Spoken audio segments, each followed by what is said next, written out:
cómo me complace estar aquí en este acuerdo para la prosperidad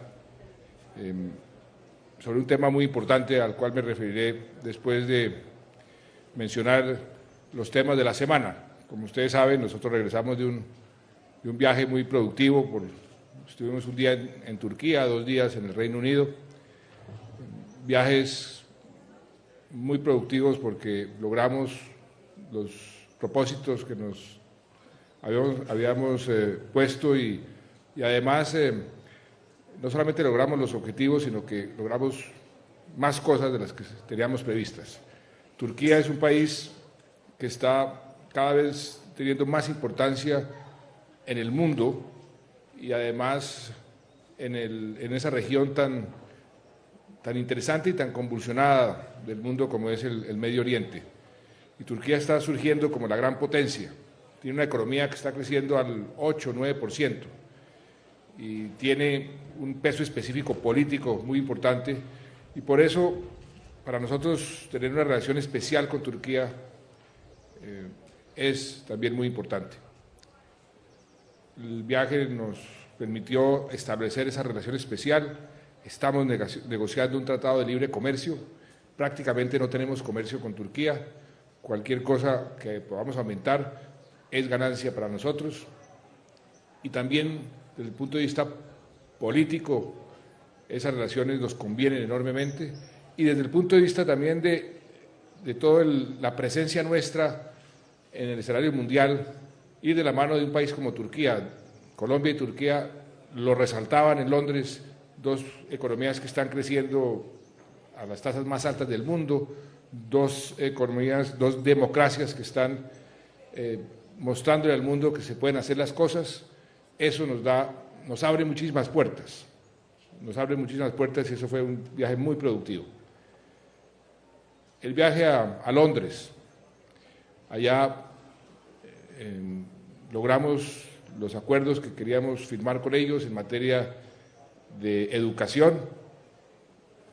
Londres e Inglaterra tiene fama de tener un sistema de educación muy bueno, de muy alta calidad. Hicimos convenios para cooperar en ese frente. En el tema de la innovación, los británicos son especialmente buenos para innovar. Y acuérdense que la innovación es una de nuestras locomotoras. Y ahí hicimos todo un trabajo para que los ingleses nos ayuden a establecer y aceitar esa locomotora de la innovación. También los británicos son muy buenos en todo lo que tiene que ver con el desarrollo sostenible, lo que llaman ellos el crecimiento verde. A nosotros nos interesa muchísimo tener lo que hemos querido llamar el estado del arte en materia de regulación sobre cómo hacer compatibles nuestra riqueza mineral y de petróleo con la riqueza muy importante de nuestro medio ambiente. Los británicos son especialmente buenos en eso y ahí hicimos unos convenios muy importantes.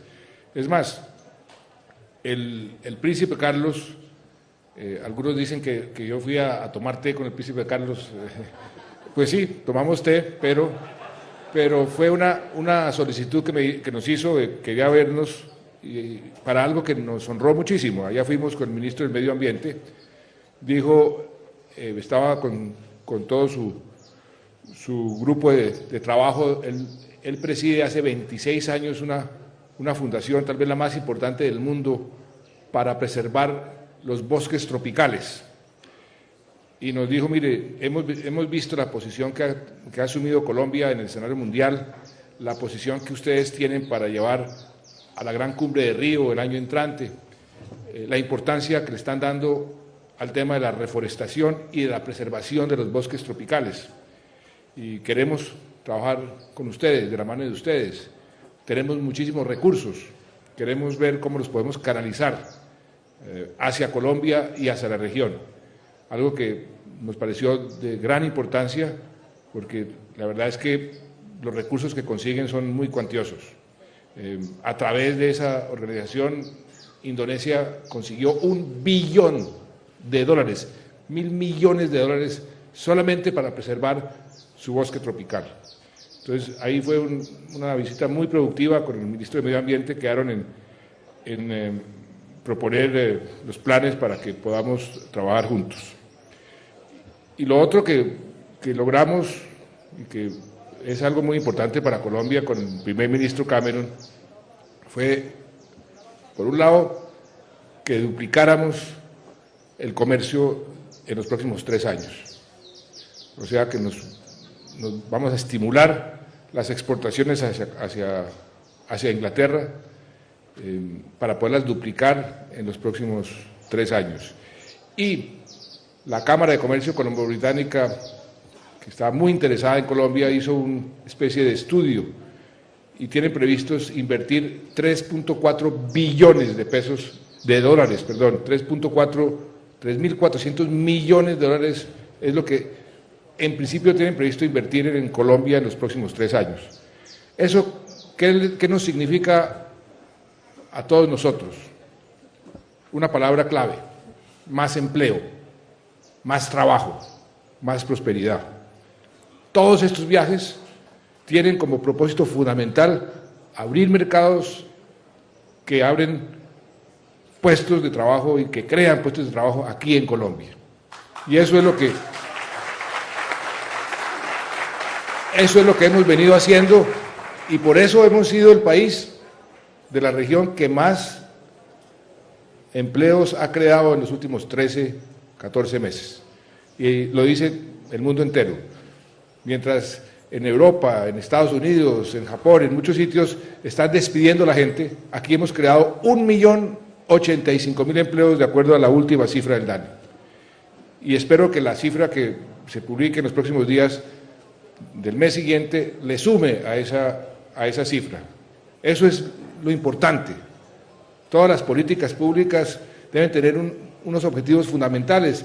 En el caso nuestro está consignado en el plan de desarrollo: más empleo y menos pobreza, que es el tema de este acuerdo para la prosperidad. De manera que esos viajes fueron muy productivos. Además, el primer ministro dijo: queremos tener una relación especial con Colombia. Establecimos unos mecanismos, unos procedimientos para que esa relación especial diera frutos. Vamos a tener unas reuniones de alto nivel todos los años. Nos van a apoyar en nuestro ingreso a la OECD. Eso también es muy importante porque Inglaterra tiene un peso específico especial. E hicimos todo un barrido de los temas internacionales que nos toca afrontar en el Consejo de Seguridad de las Naciones Unidas. Temas que ustedes ven en la televisión todos los días, como el de Egipto, como el de Libia, como el de Siria. Todos esos temas los discutimos con el primer ministro, con el viceprimer ministro, con el jefe de la oposición. Nos reunimos con las ONGs para explicarles el progreso que hemos hecho en materia de derechos humanos, para que dejen de estigmatizarnos como el país violador de los derechos humanos, cuando eso ya, esa situación se ha mejorado en una forma muy importante, como lo reconocen hasta los más ácidos críticos.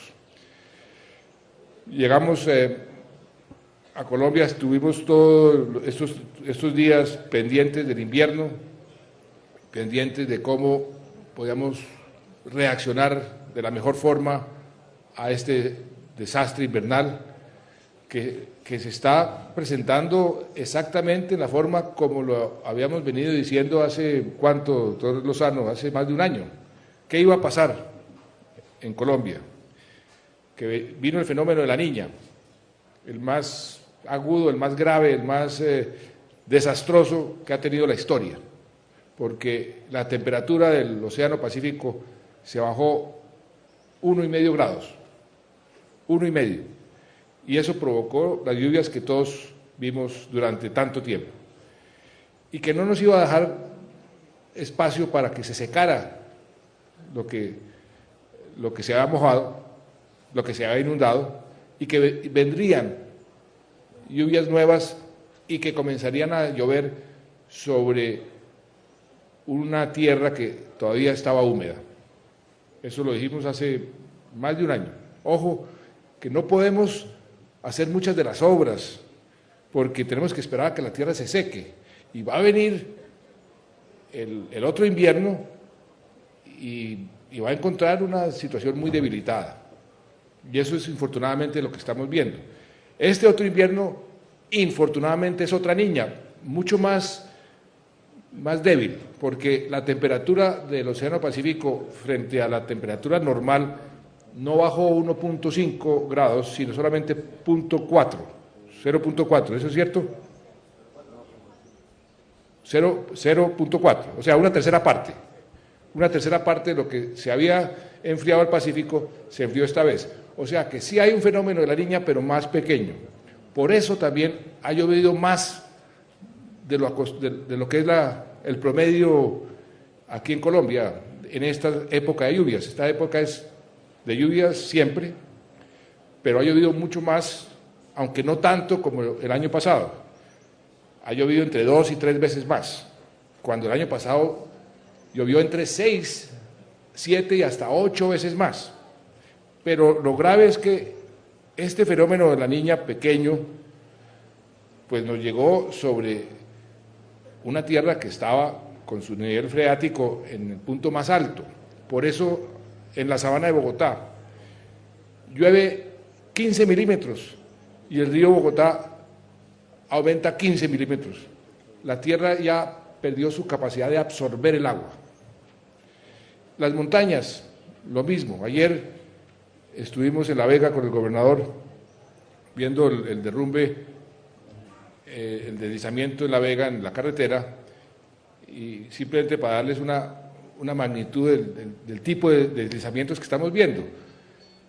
En el año pasado hubo 19 deslizamientos, y todos esos 19 sumaron en tierra que se deslizó cerca de 92 o 93 millones, 93 mil metros cúbicos de tierras. Son 93 mil. Sí.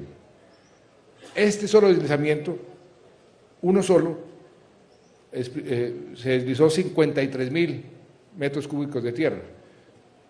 ¿Por qué? Porque el deslizamiento fue mucho más grave porque la tierra estaba húmeda, entonces se vino abajo de la montaña con mucha más facilidad. Y eso es lo que al ministro de Transporte le ha tocado afrontar. Y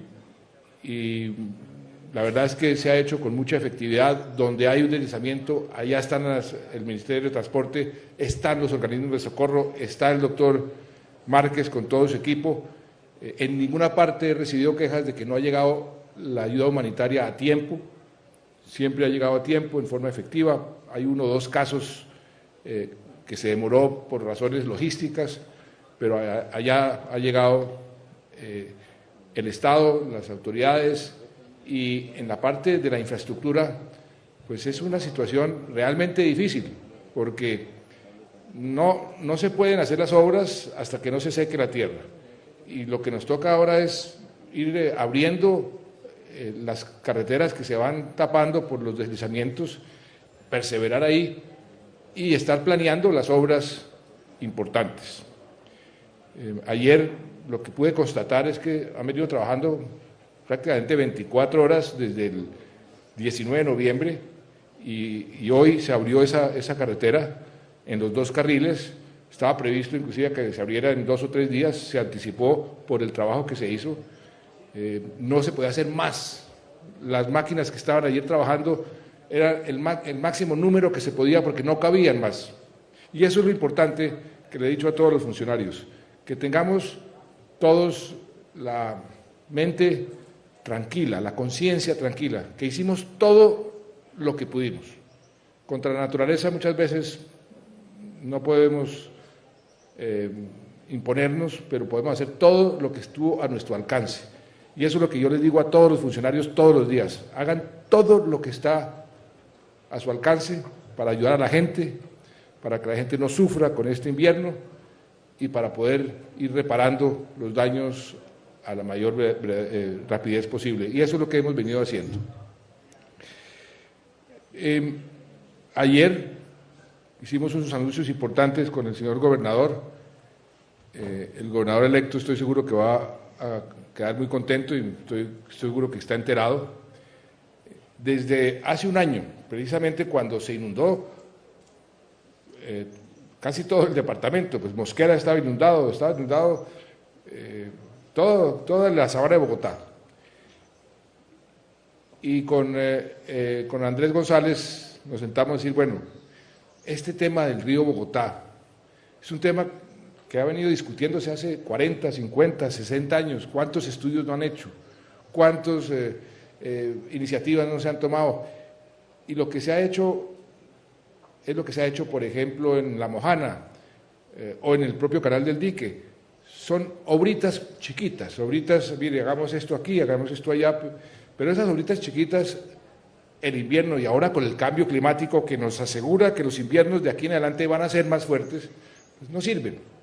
Ahora hay que cambiar de paradigma y pensar en grande, pensar en obras grandes que nos permitan adecuarnos mejor, adaptarnos mejor a esta nueva situación, porque lo que estamos viviendo es una nueva situación y todos tenemos que acostumbrarnos a que va a llover más, que vamos a ver un mundo nuevo porque el cambio climático es irreversible. Dentro de esa idea, con el gobernador Andrés González dijimos, mire, hay unas iniciativas que se vienen discutiendo hace mucho tiempo de recuperar el río Bogotá, de ampliarle su capacidad hidráulica. ¿Qué quiere decir ampliarle su capacidad hidráulica? Es un poco, por ponerlo en términos gráficos, agrandar el río, el cauce del río, para que más agua pueda pasar. ¿Eso qué significa?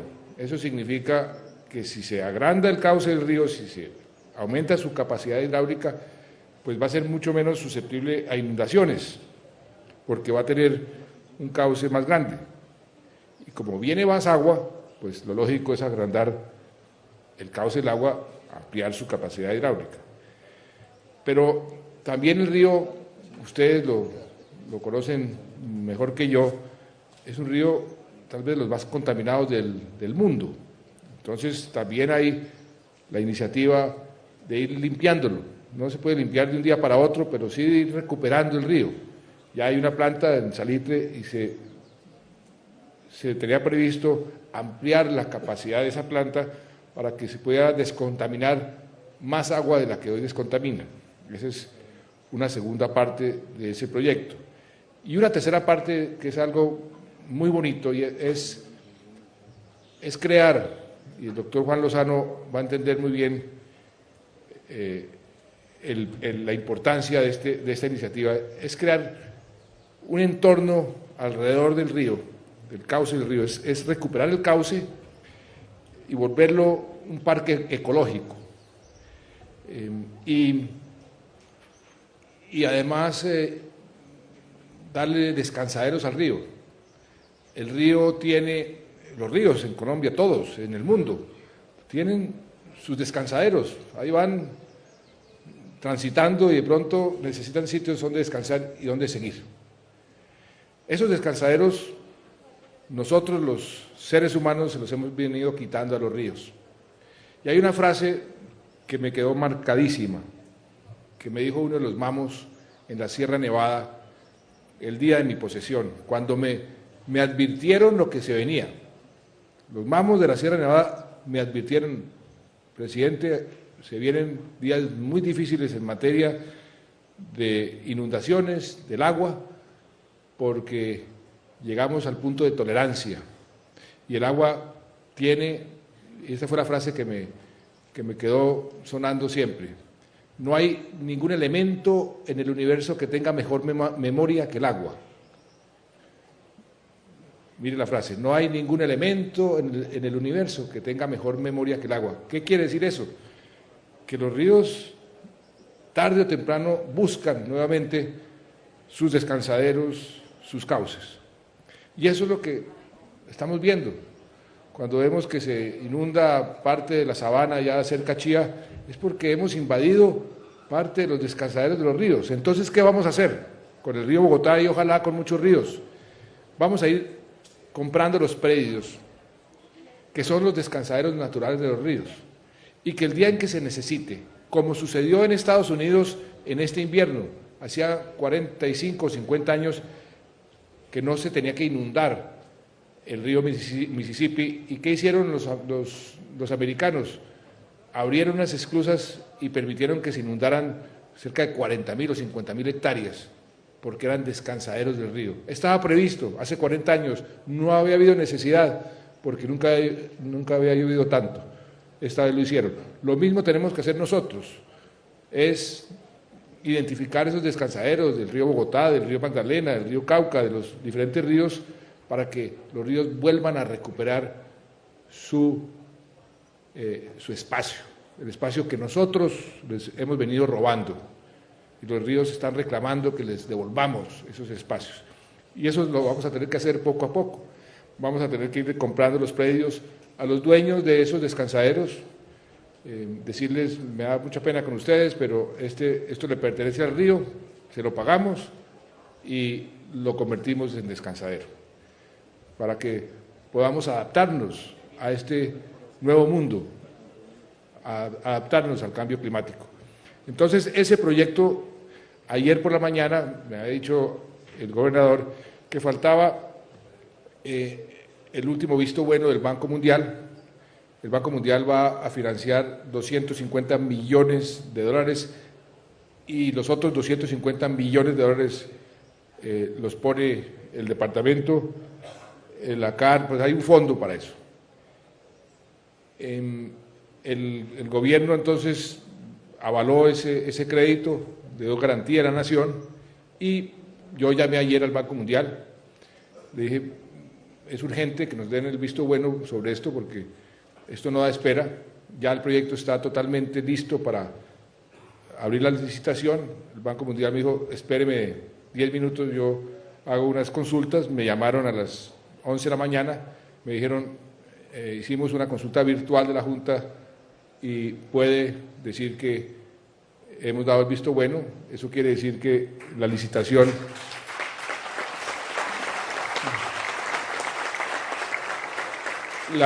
para esta gran obra se va a abrir, me dice el gobernador, antes del 12 de diciembre, porque ya está todo listo.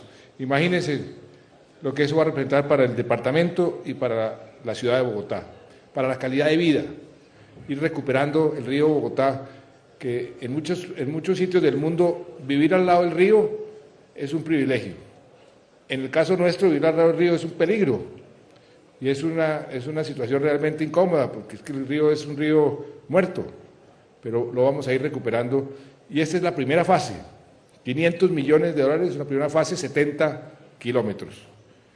La segunda fase, pues ya la planearemos hacia el futuro. Y dentro de esas obras, y hablando de obras, hay una que el gobernador ha venido insistiendo hace ya también desde que yo me posesioné, que tiene que ver también con San Juan, es lo que se ha denominado la troncal del Magdalena, que va desde hasta Puerto Salgar, desde ¿dónde comienza, gobernador? En Girardot hasta Puerto Salgar, pero va al lado del río. Entonces no hay que comprar predios, no hay que hacer todos esos estudios que hay que hacer, todo está ya diseñado.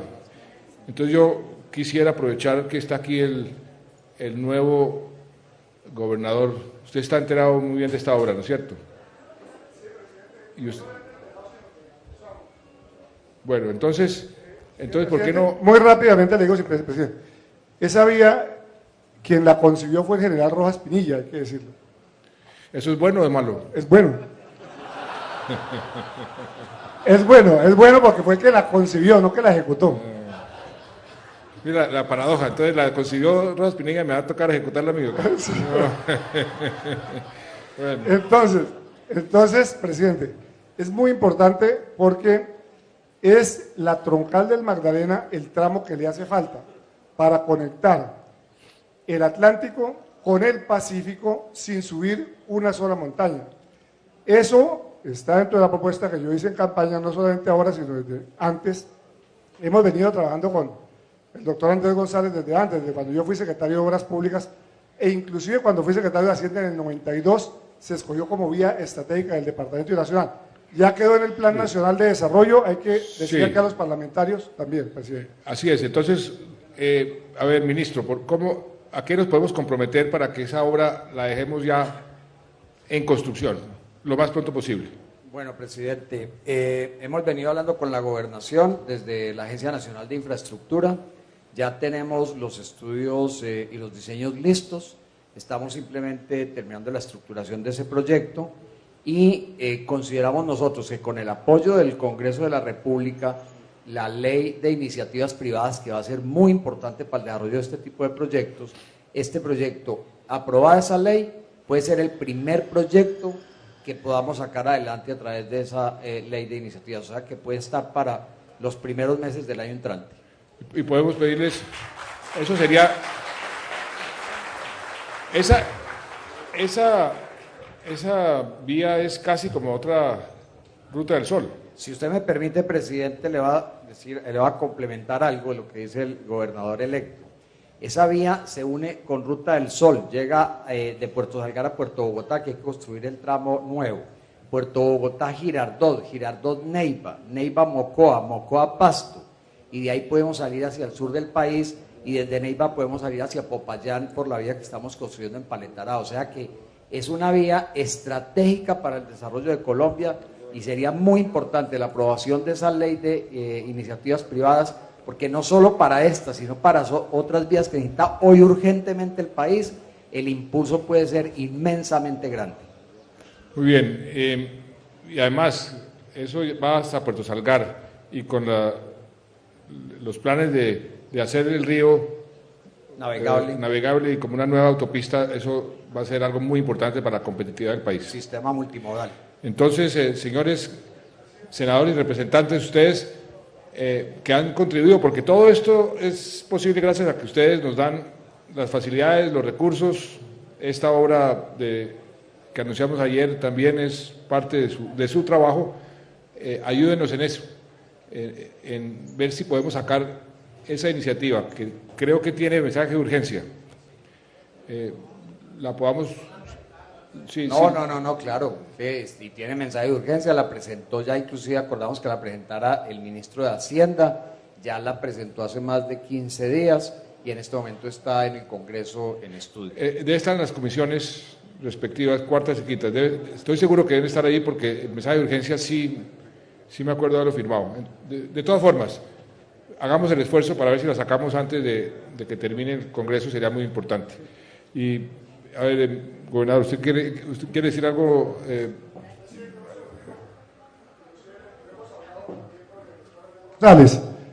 Es lo siguiente, ministro, ya se lo decía yo, es que aprovechemos, es de las pocas vías estratégicas nacionales dentro de la competitividad, porque no se olvide lo siguiente, conecta Puerto Salgar con Puerto Bogotá y además con Girardot. Girardot se puede convertir en un patio de transferencia de carga entre los dos mercados que entran por Buenaventura y por Cartagena, y allí puede ser zonas francas y ese puede evitarse un costo altísimo de transporte de subir 2.600 metros de la carga y volverla a bajar, porque la transferencia de cargas es en Bogotá. En lugar se puede hacer una en Puerto Salgar u otra en Girardot. Propongo, presidente, que en el fondo de regalías, que hay recursos este año y no hay proyectos, ya lo hemos hablado también con los parlamentarios, aquí está la bancada parlamentaria, nosotros estábamos unidos, toda la bancada parlamentaria de Cundinamarca, proponemos que se incluya, presidente, como resultado de este importante acuerdo de prosperidad, en el fondo de regalías este año, la primera etapa, y la segunda sería con los recursos a partir del año entrante del ministro. Ese proyecto está maduro ya para sacarlo. Yo con mucho gusto, presidente, ya me voy a comunicar con el doctor Hernando José. No, a comunicar ya con el doctor Hernando José Gómez, porque el lunes inclusive hay reunión de fondo de regalías, pero lógicamente los proyectos tienen que llegar bien maduros, pero para el lunes le tenemos una respuesta al gobernador electo, al gobernador actual, a los parlamentarios, pero usted tocó un tema muy importante. Esa vía también tiene que involucrar recursos de regalías dentro del nuevo esquema, y por lo que usted me comentó, está completamente de acuerdo. O sea que este es un proyecto, presidente, que tiene toda la viabilidad. Entonces lo importante es hacerlo rápido. Hacerlo rápido. Gobernador, usted que es... Presidente, no, mil gracias, porque este es uno de los sueños de Cundinamarca. Es unir desde Girardot hasta Puerto Salgar. Es la vía que le permitirá a un ecuatoriano llegar mucho más rápido al Caribe.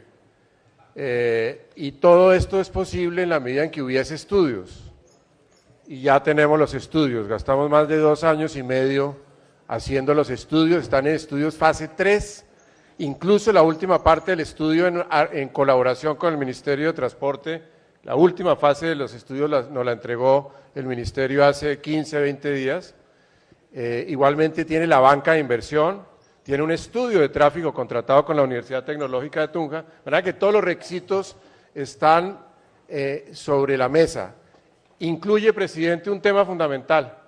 En donde arranca, que es Girardot, hay que hacer un gran puente. Yo tenía diseñado un puente de una sola calzada y el ministro me dijo, no, gobernador, este gobierno tenemos que hacer puentes con una visión de siglos. Y cambiamos el gran puente de Girardot. Pensar en grande. Cambiamos el puente de Girardot para volverlo de doble calzada, para que pudiese recoger todo ese tráfico que viene del Pacífico. Pues bien, también los estudios del puente de Girardot, fase 3, están ya entregados tanto a la agencia como al ministerio, de manera que, presidente, yo coincido totalmente con la apreciación del gobernador electo, del doctor Álvaro Cruz, y le decía que bueno, esta misma semana vamos conjuntamente, los gobernador electo y el gobernador saliente y toda la bancada parlamentaria, le llamamos el proyecto maduro y listo, tanto al ministro, al fondo de regalías, como al fondo de adaptación. Muy bien. Como quedó muy bien. Y hablando del fondo de regalías, alcaldesa, el lunes se va a aprobar, tengo esta noticia, el plan, la fase 1 del plan maestro de alcantarillado para San Juan de Río Seco, son 1.800 millones de pesos.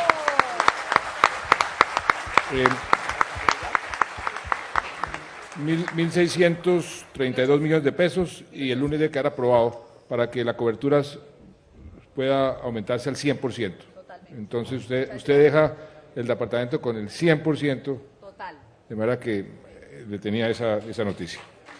Bueno. Dos temitas antes de entrar en el tema del acuerdo. El tema de la educación.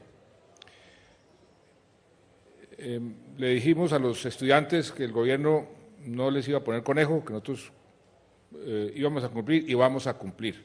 Estamos listos a sentarnos cuando sea a comenzar a discutir la gran reforma de la educación superior. No es sino que nos digan quiénes van a ser sus voceros, nosotros estamos haciendo un llamado también a los rectores, a los docentes, a toda la comunidad interesada en este proyecto para ver si comenzamos la discusión. El gobierno está listo, la ministra está lista, tenemos ya toda la disposición, de manera que cuando los estudiantes escojan a sus representantes para esa discusión, nosotros estamos listos a sentarnos. Y en tema de la educación, quería hacer el siguiente comentario de lo que ha venido sucediendo con una información que habíamos dado a mediados de año con la ministra en materia de el número de niños en los colegios. A mediados de año, el Ministerio de Educación mandó una auditoría a unos municipios. ¿Y qué descubrió? Descubrió que había un poco de niños fantasmas que aparecían en las estadísticas, pero que no aparecían en las clases. O sea, se han inflado las cifras. ¿Qué sucede cuando se inflan las cifras? Pues que reciben más plata porque se paga por niño. Nosotros denunciamos eso y le mandamos a los organismos de control, a la Procuraduría, a la Fiscalía, a la Contraloría, esa información y anunciamos que íbamos a hacer más auditorías en lo que quedaba del año, y que el año entrante íbamos a auditar a todos los departamentos, todos los municipios. ¿Y qué comenzó a suceder? Comenzaron a llegar, por obra y gracia del Espíritu Santo, unas rectificaciones. Entonces comenzaron a desaparecer un poco de niños fantasmas y comenzó a bajarse el número de niños que estaban siendo declarados como niños que estaban asistiendo a las escuelas, a los colegios. Y se ha reducido en cerca de 180.000 o casi 200.000 niños menos. O sea, vamos a ver una disminución en los niños que asisten a la escuela entre el año 2010 y el año 2011. Y cuando les preguntamos a los secretarios de Educación, ¿y esto por qué tan raro? Dicen, no, es que estamos depurando las cifras, las estadísticas. O sea, se dieron cuenta que les venía la auditoría, que venían las entidades de control y corrieron a depurar las cifras. Cosa que al país le conviene, porque no hay nada más inconveniente que operar sobre cifras falsas o sobre situaciones que no son reales.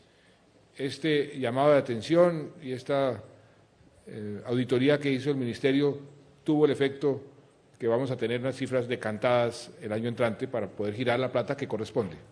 Y vamos, esa es la advertencia, a ser muy estrictos en vigilar ese fenómeno, porque ahí esa inflada de cifras no tiene ninguna presentación y todos nos imaginamos qué es lo que puede estar sucediendo. De manera que quería decir eso sobre el tema de la educación. Y finalmente el tema de la seguridad. Me complace muchísimo, alcaldesa, estar en uno de los 42 municipios de Cundinamarca que este año no ha tenido ni un homicidio ni un secuestro.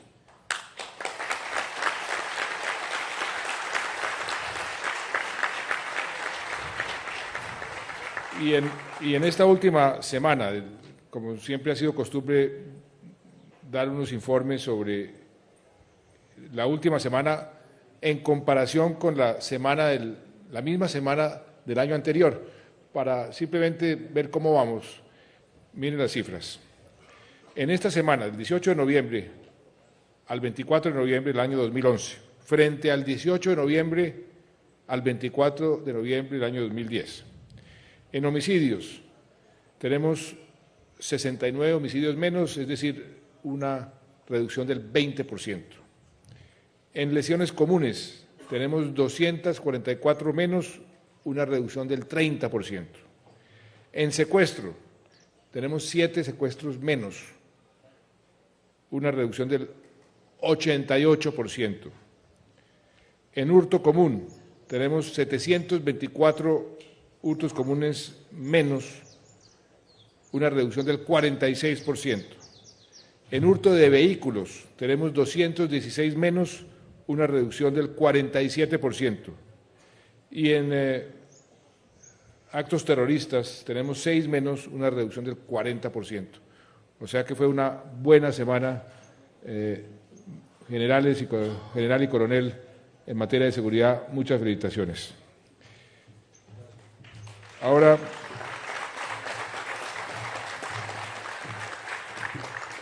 sí a lo que vinimos. Les decía que los gobiernos deben tener unos propósitos fundamentales.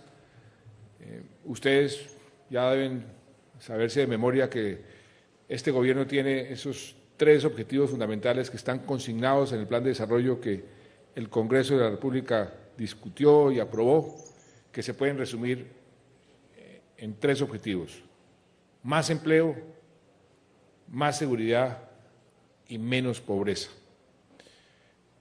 Ese último elemento es muy importante, porque nosotros somos un país con unos índices de pobreza realmente vergonzosos y vergonzantes.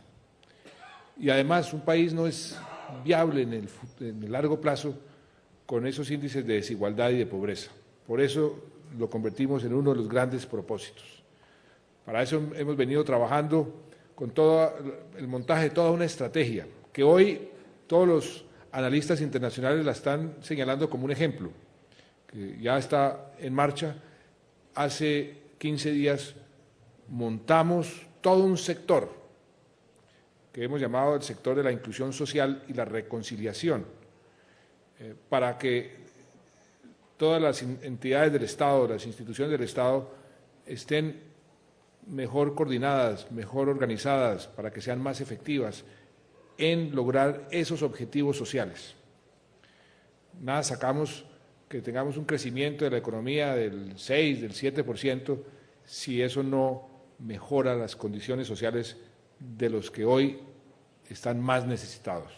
Por eso yo les he dicho a todos los ministros y a todos los funcionarios, cualquier acción que hagamos, cualquier política, cualquier decisión que tomemos, me la justifican desde el punto de vista de su impacto en la lucha contra la pobreza y en la generación de empleo. Y ese es una especie de filtro que yo les tengo a todas las decisiones cuando en el Consejo de Ministros o en el COMPES o en cualquier instancia vamos a tomar decisiones, vamos a hacer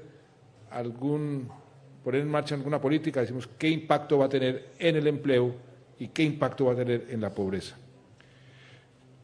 Este acuerdo para la prosperidad tiene que ver con la lucha contra la pobreza extrema, que es donde más debemos concentrar nuestros esfuerzos. Hay pobres menos pobres, pero donde una sociedad así no puede ser para nada tolerante es con los pobres extremos, con los más pobres.